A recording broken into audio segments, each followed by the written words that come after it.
मिरज पंढरपूर महामार्गावर अज्ञात पुरुषाचा कुजलेल्या अवस्थेतील मृतदेह आढळला।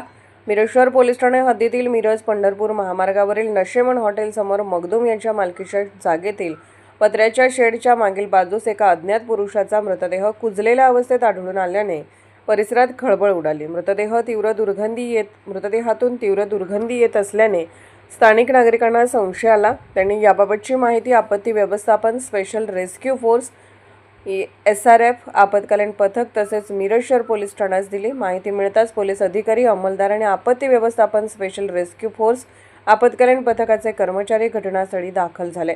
घटनेची माहिती समजताच परिसरात नागरिकांची मोठी गर्दी झाली होती। घटनास्थळी पाहणी करून पंचनामा करण्यात आला। मृत व्यक्तीची अद्याप ओळख पटलेली नसून त्याचे वय अंदाजे 30 ते 35 वर्ष असल्याचे सांगण्यात येत आहे। मृताच्या अंगावर लाल रंगाचा शर्ट फुलभायाचा आढळून आला। मृतदेहाची अवस्था कुजलेली असल्याने ओळख पटवण्याचे प्रयत्न सुरू आहेत। त्यानंतर मृतदेह पुढील तपासणी व शवविच्छेदनासाठी मिरज शासकीय रुग्णालयात पाठवण्यात आला होता। या कारवाईमध्ये जिल्हा आपत्ती व्यवस्थापन व स्पेशल रेस्क्यू फोर्स आपत्कालीन पथकाचे कैलास वडार, महेश गव्हाणे, सागर जाधव, राकेश शिंदे, महेश पाटील, आकाश घोलप, आसिफ मकानदार आदींनी सहभाग घेतला। या प्रकरणाचा पुढील तपास मिरज शहर पोलीस ठाणे करीत आहेत।